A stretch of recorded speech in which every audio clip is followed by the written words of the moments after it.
नमस्कार दोस्तों, स्वागत है आपका अपने YouTube channel study with Subhash में। जैसा आपको पता है कि ये क्लास करंट अफेयर की क्लास होती है और ये क्लास आज 21 सितंबर 2024 की क्लास है, जिसका पहला क्वेश्चन है, विश्व स्वास्थ्य संगठन ने किसे कुष्ठ रोग को खत्म करने वाला दुनिया का पहला देश घोषित किया है। कुष्ठ रोग आपको पता होगा कि ये जीवाणु से होने वाला रोग है, माइक्रोबैक्टीरियम लिप्रेसी जीवाणु से होता है और इसको ख़त्म करने वाला देश कौन सा है? जॉर्डन देश है। जॉर्डन, जिसकी राजधानी क्या है? जिसकी राजधानी अम्मान है। और इससे कौन से अंग प्रभावित होते हैं? तो इससे त्वचा और जो मनुष्य की तंत्रिका तंत्र होती है वो क्या होती है, वो इससे प्रभावित होती है। आपको पता होगा कि WHO के हेड कौन है? तो WHO के हेड डॉक्टर टेड्रोस हैं और कुष्ठ रोग को खत्म करने की घोषणा 19 सितंबर 2024 को हुई है। भारत में भी कुछ ऐसे रोग हैं जिससे भारत मुक्त हो चुका है, जिसमें से पहला रोग आता है पोलियो का और दूसरा रोग है चेचक का। और भारत सरकार ने पोलियो को ख़त्म करने के लिए एक अभियान चलाया था, पल्स पोलियो अभियान, जो 1995 से चल रहा था। और अब जाकर के भारत ने क्या किया है, पोलियो पे अपना अधिकार पाया, यानी कि पूरी तरीके से भारत में ख़त्म हो चुका है। फिर अगला क्वेश्चन आता है, ऑस्ट्रेलिया का मेलबर्न विश्वविद्यालय ने अपना वैश्विक केंद्र कहाँ प्रारंभ किया। तो जैसे कुछ यूनिवर्सिटीज़ होती हैं जो अपने विश्वविद्यालय का ऑफशोर कैंपस किसी दूसरे देश में खोलती हैं, तो भारत में जो आपका ऑस्ट्रेलिया का मेलबर्न यूनिवर्सिटी है उसने अपना ऑफशोर कैंपस नई दिल्ली में प्रारंभ किया है। और जो पहला विश्वविद्यालय था जिसने भारत में पहली बार किसी कैंपस की स्थापना की थी, तो वो ऑस्ट्रेलिया का ही डिकन यूनिवर्सिटी था, जो गिफ्ट सिटी गुजरात में स्थापित हुआ था। ऐसे भारत ने भी अपने कुछ केंद्र स्थापित किए हैं, जिसमें से IIT मद्रास ने अपना ऑक्सफोर्ड कैंपस स्थापित किया था, जो तंजानिया में किया था। और तंजानिया की राजधानी क्या है? दोदोमा है।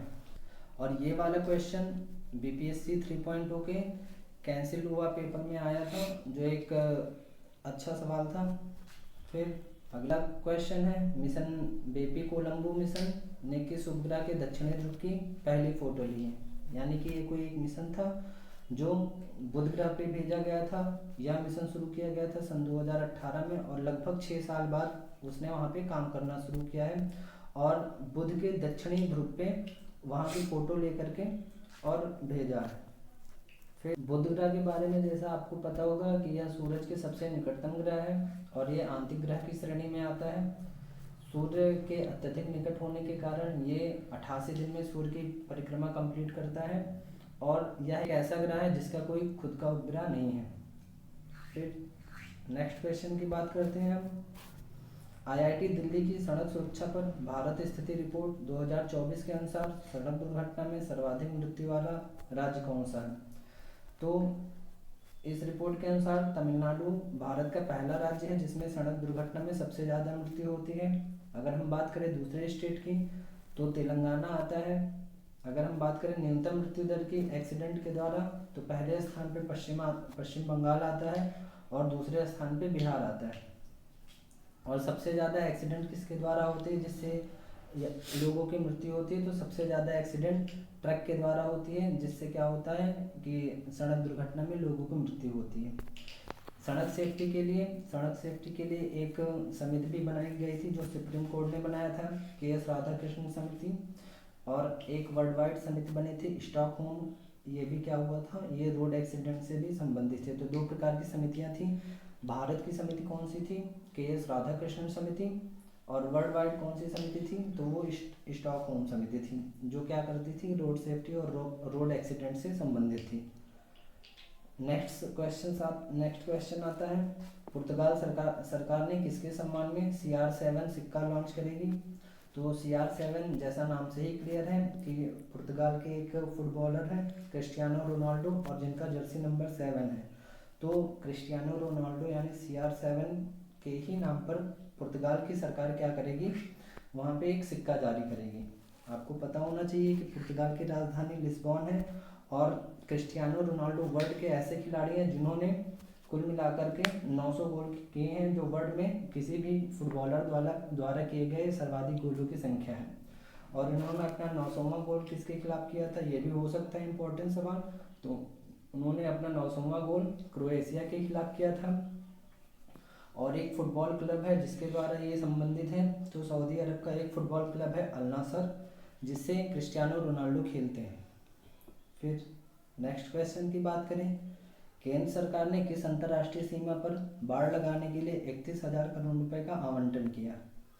तो बाड़ यानी कि बाउंड्री लगाने के लिए अंतर्राष्ट्रीय सीमा पर इसकी आवश्यकता क्यों हुई?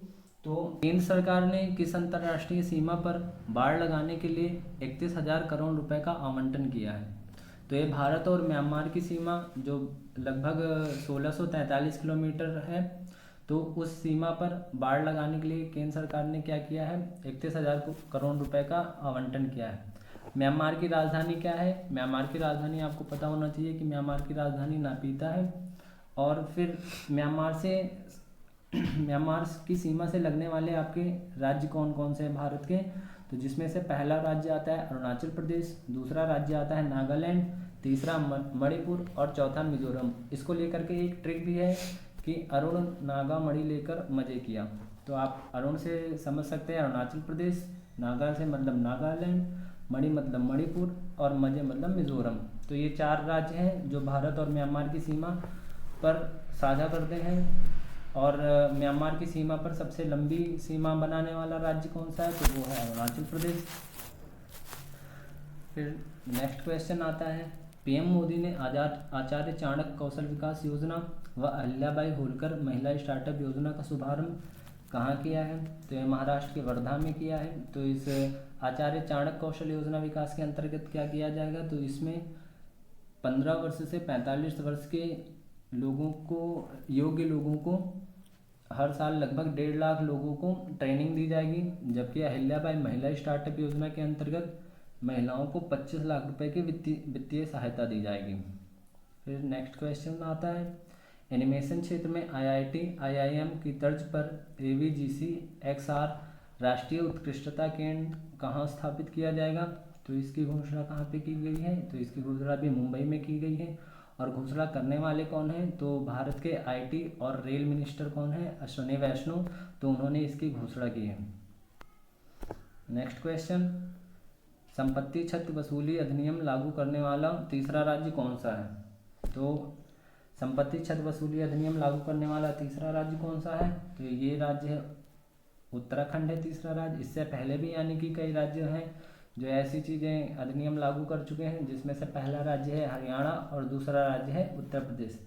इसके अंतर्गत क्या किया जाएगा? तो इसके अंतर्गत हड़ताल के दौरान निजी या सरकारी संपत्ति को नुकसान करने वाले लोगों से उसकी भरपाई करवाई जाती है, चाहे वो कैसी भी संपत्ति हो, यानी सरकार की भी हो सकती है या किसी की प्राइवेट प्रॉपर्टी हो।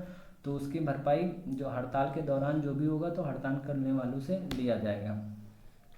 नेक्स्ट क्वेश्चन आता है, जनरल एआई संचालित समाधान अदिति, ज्ञान सहाय एआई और एडीआई का अनावरण किसने किया? तो बैंक ऑफ बड़ौदा ने क्या किया है कि एआई तकनीक का प्रयोग किया है, जिसमें से एआई अदिति का काम क्या है? एआई अदिति क्या करेगी कि वो जो कॉल सेंटर पे बैंक से फ़ोन आते हैं तो ग्राहकों से बात करेगी और उनसे बेहतर संबंध बैंक के साथ साथ स्थापित करेगी। दूसरा, ज्ञान सहाय एआई क्या करेगा? तो जो जितने भी बैंक के कर्मचारी होते हैं जिनको कोई समस्या होती है तो वो उसका समाधान करेगा। और जो तीसरा आता है एडीआई, तो वो चैटबॉट है। अगर बैंक से संबंधित कोई भी इशू होता है तो वो एडीआई चैटबॉट में आप कर सकते हैं, जिसका समाधान एडीआई करेगा। Thank you class. आप कमेंट में ज़रूर बताइएगा कि ये क्लास आपको कैसी लगी। धन्यवाद।